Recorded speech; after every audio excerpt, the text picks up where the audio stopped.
Iran ಹಾಗೇನೆ Israel ನಡುವೆ ದಿನದಿಂದ ದಿನಕ್ಕೆ ಸಂಘರ್ಷ ಜೋರಾಗ್ತಾ ಇದೆ. ಯುದ್ಧ ತಾರಕಕ್ಕೇರ್ತಾ ಇದೆ. ಇರಾನ್ ರಾಜಧಾನಿ ಟೆಹರಾನ್ ಮೇಲೆ ಇಸ್ರೇಲ್ ತೀವ್ರ ರೀತಿಯಲ್ಲಿ ದಾಳಿಯನ್ನ ಮುಂದುವರೆಸಿದೆ. ಅಮೆರಿಕ ಅಧ್ಯಕ್ಷರು ಇನ್ಫ್ಯಾಕ್ಟ್ ಟೆಹರಾನ್ ಬಿಟ್ಟು ಪ್ರತಿಯೊಬ್ಬರು ತೆರಳಲೇಬೇಕು, ಆ ಅನಿವಾರ್ಯ ಪರಿಸ್ಥಿತಿ ನಿರ್ಮಾಣವಾಗಿದೆ ಅಂತ ಹೇಳಿದ್ದಾರೆ. ಇನ್ನು ಇರಾನ್ನ ಮಿಲಿಟರಿ ಅಧಿಕಾರಿ ಶಾದ್ಮಾನಿ ಹತ್ಯೆ ಆಗಿದೆ. ಟೆಹರಾನ್ ಮೇಲೆ ಕ್ಷಿಪಣಿ ದಾಳಿಯನ್ನ ಇಸ್ರೇಲ್ ನಡೆಸಿದೆ. ನಗರದ ಹಲವೆಡೆ ಭಾರೀ ಸ್ಫೋಟಗಳು ಸಂಭವಿಸಿವೆ. ಟೆಹರಾನ್ನಿಂದ ನಾಗರಿಕರು ಸುರಕ್ಷಿತ ಸ್ಥಳಕ್ಕೆ ರವಾನೆ ಆಗ್ತಾ ಇದ್ದಾರೆ.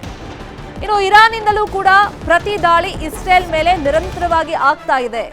ಈವರೆಗೆ 400 ಬ್ಯಾಲಿಸ್ಟಿಕ್ ಕ್ಷಿಪಣಿಗಳಿಂದ ದಾಳಿಯನ್ನ ಮಾಡಲಾಗಿದೆ. ಇಸ್ರೇಲ್ನ ಗುಪ್ತಚರ ನಿರ್ದೇಶನಾಲಯದ ಮೇಲೆ ಅಟ್ಯಾಕ್ ಅನ್ನ ಮಾಡಲಾಗಿದೆ. ಇನ್ನು ಈ ಪ್ರತಿ ದಾಳಿಯಲ್ಲಿ ಇರಾನ್ನಲ್ಲಿ 225 ಮಂದಿ ಸಾವನ್ನಪ್ಪಿದ್ದಾರೆ. 100ಕ್ಕೂ ಅಧಿಕ ಮಂದಿಗೆ ಗಾಯ ಆಗಿದೆ. ಇಸ್ರೇಲ್ನಲ್ಲಿ 30ಕ್ಕೂ ಅಧಿಕ ಜನ ಸಾವನ್ನಪ್ಪಿದ್ದಾರೆ. 400 ಮಂದಿ ಗಾಯ ಆಗಿದೆ. ಮಧ್ಯಪ್ರಾಚ್ಯದ ಹಲವು ದೇಶಗಳ ವಾಯು ಪ್ರದೇಶವನ್ನ ನಿರ್ಬಂಧಿಸಲಾಗಿದೆ. ಇದೇ ಸಮಸ್ಯೆಯಿಂದಾಗಿ ಅಲ್ಲಿ ಸಿಲುಕಿರುವಂತಹ ಭಾರತೀಯರು ಮರಳಿ ತಾಯ್ನಾಡಿಗೆ ತೆರಳೋದಕ್ಕಾಗ್ತಿಲ್ಲ, ಬರೋದಕ್ಕಾಗ್ತಾ ಇಲ್ಲ. ಸಂಘರ್ಷದಿಂದಾಗಿ ಎರಡೂ ದೇಶದಲ್ಲಿರುವಂತಹ ವಿದೇಶಿಗರ ಆತಂಕ ದಿನದಿಂದ ದಿನಕ್ಕೆ ಜಾಸ್ತಿ ಆಗ್ತಾ ಇದೆ. ಇನ್ನು ನೆರೆ ರಾಷ್ಟ್ರ ಅಜರ್ಬೈಜಾನ್ ಗಡಿ ಮೂಲಕ ಸುರಕ್ಷಿತ ಪ್ರದೇಶಕ್ಕೆ ತೆರಳಲಾಗ್ತಾ ಇದೆ. ಟೆಹರಾನ್ನಲ್ಲಿರುವಂತಹ ಭಾರತೀಯರ ಸುರಕ್ಷತೆಗೆ ಅಲ್ಲಿನ ರಾಯಭಾರ ಕಚೇರಿ ಎಲ್ಲಾ ವ್ಯವಸ್ಥೆಗಳನ್ನ ಮಾಡಿಕೊಂಡಿದೆ. ಟೆಹರಾನ್ ಮೇಲೆ ನಿರಂತರವಾಗಿ ದಾಳಿಯನ್ನ ನಡೆಸಲಾಗ್ತಾ ಇದೆ. ಅಲ್ಲಿರುವಂತಹ ಜನರನ್ನ ಸುರಕ್ಷಿತ ಸ್ಥಳಕ್ಕೆ ನೀವು ತೆರಳಿ ಅಂತಾನೂ ಸೂಚನೆಯನ್ನ ನೀಡಲಾಗಿದೆ. ಅದರ ಜೊತೆಯಲ್ಲಿ ಜನರನ್ನ ಸುರಕ್ಷಿತ ಸ್ಥಳಕ್ಕೆ ಸ್ಥಳಾಂತರ ಮಾಡುವಂತ ಕೆಲಸಗಳು ಕೂಡ ಆಗ್ತಾ ಇದೆ. ಇನ್ನು ಮಿಲಿಟರಿ ಅಧಿಕಾರಿ ಶಾದ್ಮಾನಿ ಹತ್ಯೆಯಾಗಿದೆ. ಇರಾನ್ ಇಸ್ರೇಲ್ ದಾಳಿ ಪ್ರತಿ ದಾಳಿಯನ್ನ ದಿನ ಕಳೆದಂತೆ ತೀವ್ರಗೊಳಿಸ್ತಾ ಇದೆ. ಇನ್ನು ಟೆಹರಾನ್ ಮೇಲೆ ಇಸ್ರೇಲ್ ನಿರಂತರವಾಗಿ ಕ್ಷಿಪಣಿ ದಾಳಿಯನ್ನ ಮಾಡ್ತಾ ಇದೆ. ಟೆಹರಾನ್ನಲ್ಲಿರುವಂತಹ ಭಾರತೀಯರ ಸುರಕ್ಷತೆಗೆ ಕ್ರಮವನ್ನ ಕೈಗೊಳ್ಳಲಾಗ್ತಾ ಇದೆ. ಇವತ್ತು ಅಲ್ಲಿಂದ ಒಂದು ಬ್ಯಾಚ್ನಲ್ಲಿ ಜನರನ್ನ ದೆಹಲಿಗೆ ಶಿಫ್ಟ್ ಮಾಡುವಂತ ಸಾಧ್ಯತೆ ಇದೆ. ಹಲವಾರು ಪ್ರದೇಶಗಳಲ್ಲಿ ಈಗ ವಿಮಾನ ಹಾರಾಟ ನಿಷೇಧವಾಗಿರೋದ್ರಿಂದ ಆಲ್ಟರ್ನೇಟಿವ್ ವ್ಯವಸ್ಥೆಗಳು ಏನು ಅಂತ ಹೇಳಿ ಅಲ್ಲಿ ಮಾತುಕತೆಯನ್ನ ನಡೆಸಲಾಗ್ತಾ ಇದೆ.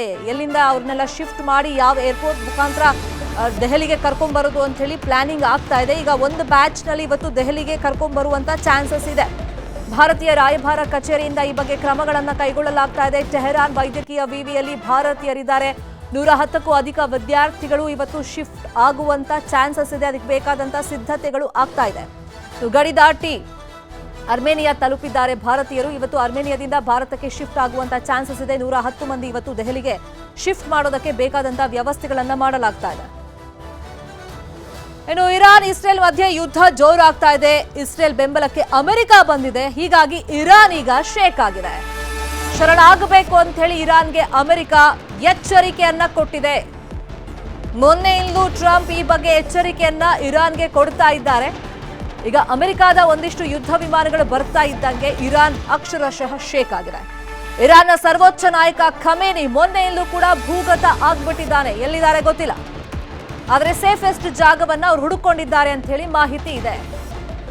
ಖಮೇನಿ ಎಲ್ಲಿದ್ರೂ ಶರಣಾಗಬೇಕು ಅಂತ ಹೇಳಿ ಟ್ರಂಪ್ ವಾರ್ನಿಂಗ್ ಅನ್ನ ಕೊಟ್ಟಿದ್ದಾರೆ. G7 ಸಭೆಯನ್ನ ಮೊಟಕುಗೊಳಿಸಿ ಟ್ರಂಪ್ ವಾಪಸ್ ಆಗಿದ್ದಾರೆ. ವೈಟ್ ಹೌಸ್ನಲ್ಲಿ ಸಭೆ ಬಳಿಕ ಇರಾನ್ಗೆ ಎಚ್ಚರಿಕೆಯನ್ನ ಕೊಟ್ಟಿದ್ದಾರೆ. ಮಧ್ಯಪ್ರಾಚ್ಯಗೆ ನೌಕೆಗಳು ಯುದ್ಧ ವಿಮಾನಗಳನ್ನ ರವಾನೆ ಮಾಡಿದೆ ಅಮೆರಿಕ.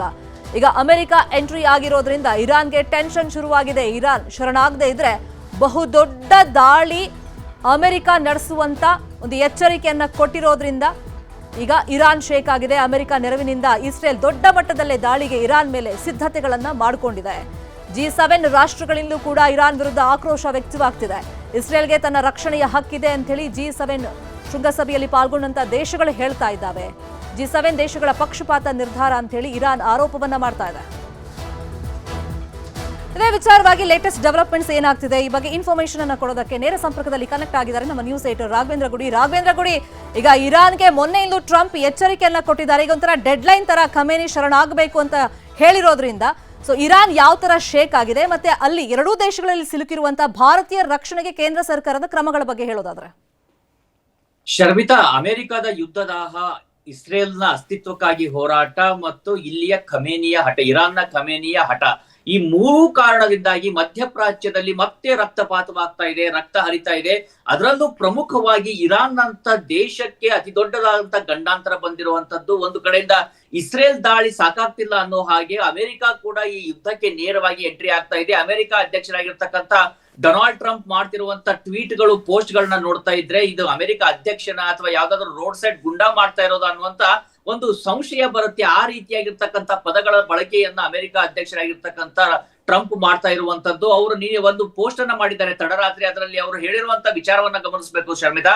ಅವ್ರು ಹೇಳ್ತಾರೆ, ಖಮೇನಿ ಏನಾದ್ರೂ ಅನ್ಕಂಡೀಷನಲ್ ಆಗಿ ಸರೆಂಡರ್ ಆಗದೆ ಇದ್ರೆ ಆತ ಎಲ್ಲಿ ಅಡಗಿದ್ದಾನೆ ನಮಗೆ ಗೊತ್ತು, ಆತನನ್ನ ನಾವು ಟೇಕ್ಔಟ್ ಮಾಡ್ತೀವಿ ಅಂತ ಹಾಕಿ ಬ್ರಾಕೆಟ್ ಅಲ್ಲಿ ಕಿಲ್ ಅಂದ್ರೆ ನಾವು ಆತನನ್ನ ಸಾಯಿಸೋದಕ್ಕೆ ಸಿದ್ಧವಾಗಿದ್ದೀವಿ ಅನ್ನುವಂತ ಹೇಳಿಕೆಯನ್ನ ಕೂಡ ಕೊಟ್ಟಿರುವಂತದ್ದು. ಹಾಗಿದ್ರೆ ಈ ಒಂದು ದಾಳಿಯ ಸಂದರ್ಭದಲ್ಲಿ ಅದರಿಂದ ಇಸ್ರೇಲ್ಗೂ ಕೂಡ ಸಾಕಷ್ಟು ಹಾನಿ ಆಗ್ತಾ ಇದೆ. ಆದ್ರೆ ಇರಾನ್ಗೆ ಇರುವಂತ ದೊಡ್ಡ ಸಮಸ್ಯೆ ಅಂದ್ರೆ ಇಸ್ರೇಲ್ ಇರಾನ್ ಇಂದ ಸುಮಾರು 2000 ಕಿಲೋಮೀಟರ್ ನಷ್ಟು ದೂರ ಇದೆ. ಏನೇ ಇದ್ರೂ ಒಂದು ಲಾಂಗ್ ರೇಂಜ್ ಆಗಿರ್ತಕ್ಕಂಥ ಮಿಸೈಲ್ ಗಳನ್ನ ಮಾತ್ರ ಹಾಕಿ ಅವರ ಇಸ್ರೇಲ್ಗೆ ತೊಂದರೆಯನ್ನ ಮಾಡಬಹುದೇ ಹೊರತು ಅಲ್ಲಿಗೆ ಹೋಗಿ ಒಂದು ಟಾರ್ಗೆಟೆಡ್ ಅಟ್ಯಾಕ್ ಮಾಡೋದಕ್ಕೆ ಸಾಧ್ಯ ಇಲ್ಲ. ಅಷ್ಟು ಅತ್ಯಾಧುನಿಕವಾಗಿರ್ತಕ್ಕಂಥ ಒಂದು ವಿಮಾನಗಳು, ಯುದ್ಧ ವಿಮಾನಗಳಾಗ್ಲಿ ಅಥವಾ ನ್ಯಾವಿಗೇಷನ್ ಸಿಸ್ಟಮ್ ಆಗ್ಲಿ, ಇಂಟೆಲಿಜೆನ್ಸ್ ಆಗ್ಲಿ ಇರಾನ್ ಬಳಿಯಲ್ಲಿಲ್ಲ. ಬದಲಾಗಿ ಇಸ್ರೇಲ್ ಏನ್ ಮಾಡ್ತಾ ಇದ್ದಾರೆ, ಇಸ್ರೇಲ್ನ ಅದರಲ್ಲೂ ಅಮೆರಿಕ ನಿರ್ಮಿತವಾಗಿರ್ತಕ್ಕಂಥ ಫೈಟರ್ ಜೆಟ್ಗಳು F-35 ರೀತಿಯಾಗಿರ್ತಕ್ಕಂಥ ಫೈಟರ್ ಜೆಟ್ ಗಳನ್ನೇ ಕಳಿಸಿ ನಿನ್ನೆ ತಡರಾತ್ರಿಯಿಂದ ಬೆಳಗ್ಗಿನ ಜಾವದವರೆಗೂ ಅಕ್ಷರಶಃ ಬೆಂಕಿಯ ಮಳೆ ಆಗಿದೆ ಇರಾನ್ ಮೇಲೆ.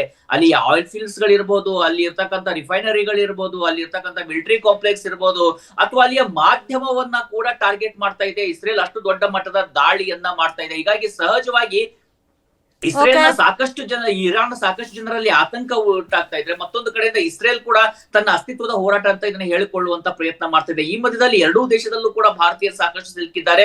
ಒಂದು ಇರಾನ್ ನಿಂದ ಅರ್ಮೇನಿಯಾಕ್ಕೆ ಭಾರತೀಯ ವಿದ್ಯಾರ್ಥಿಗಳನ್ನ ಆಲ್ರೆಡಿ ಈಗ ಕರ್ಕೊಂಡು ಬರಲಾಗಿದೆ. ಜೊತೆಗೆ ಇರಾನ್ ನಲ್ಲಿ ಇರ್ತಕ್ಕಂಥ ಜನರಿಗೆ ನಿಮಗೆ ಸಾಧ್ಯ ಇದ್ರೆ, ನಿಮ್ಮ ಬಳಿಯಲ್ಲಿ ರಿಸೋರ್ಸಸ್ ಇದ್ರೆ ನೀವು ಕೂಡ ತೆಹರಾನ್ ಇಂದ ಆಚೆ ಬನ್ನಿ, ಅಲ್ಲಿಂದ ನಾವು ನಿಮ್ಮನ್ನ ರೆಸ್ಕ್ಯೂ ಮಾಡುವಂತ ಪ್ರಯತ್ನವನ್ನ ಮಾಡ್ತೀವಿ ಅಂತ ಹೇಳಿ ಅಲ್ಲಿಯ ರಾಯಭಾರಿ ಕಚೇರಿ ಕೂಡ ಹೇಳಿರುವಂತದ್ದು. ಇಲ್ಲಿ ಪ್ರಮುಖವಾಗಿ ಗಮನಿಸಬೇಕಾಗಿರುವಂತಹ ಅಂಶ ಅಂದ್ರೆ ಅರ್ಮೇನಿಯಾನೇ ಯಾಕೆ ಅಂತ. ಅರ್ಮೇನಿಯಾ ಭಾರತದ ಅತ್ಯಂತ ಆಪ್ತ ರಾಷ್ಟ್ರ ಆಗಿದೆ. ಇತ್ತೀಚೆಗಷ್ಟೇ ನಾವು ಅವ್ರಿಗೆ ಆಕಾಶ್ ಏರ್ ಡಿಫೆನ್ಸ್ ಸಿಸ್ಟಮ್ ಅನ್ನ ಕೂಡ ಕೊಟ್ಟಿದೀವಿ. ಹೀಗಾಗಿ ಅಲ್ಲಿಂದ ನಮ್ಮ ಭಾರತೀಯರನ್ನ ರಕ್ಷಣೆ ಮಾಡುವಂತ ಪ್ರಯತ್ನ ಆಗ್ತಾ ಇದೆ. ಇನ್ನ ಇಸ್ರೇಲ್ ನಿಂದಲೂ ಕೂಡ ಗಡಿ ಮೂಲಕವಾಗಿ ಸೌದಿಗೆ ಅಥವಾ ಅಲ್ಲಿರ್ತ ಜೋರ್ಡಾನ್ ಅಥವಾ ಈಜಿಪ್ಟ್ಗೆ ಏನಾದ್ರೂ ಕರೆದುಕೊಂಡು ಬರೋದಕ್ಕಾಗುತ್ತಾ ನಮ್ಮ ಭಾರತೀಯರನ್ನ ಅಂತ ಕೂಡ ಯೋಚನೆ ಮಾಡ್ಲಾಗ್ತಾ ಇದೆ. ಆದ್ರೆ ಸದ್ಯದ ಮಟ್ಟಿಗೆ ಬಂಕರ್ ನಲ್ಲಿ ಇರೋದೇ ಸುರಕ್ಷಿತ ಕೂಡ ಆಗಿರುವಂತದ್ದು ಶರ್ಮಿತಾ.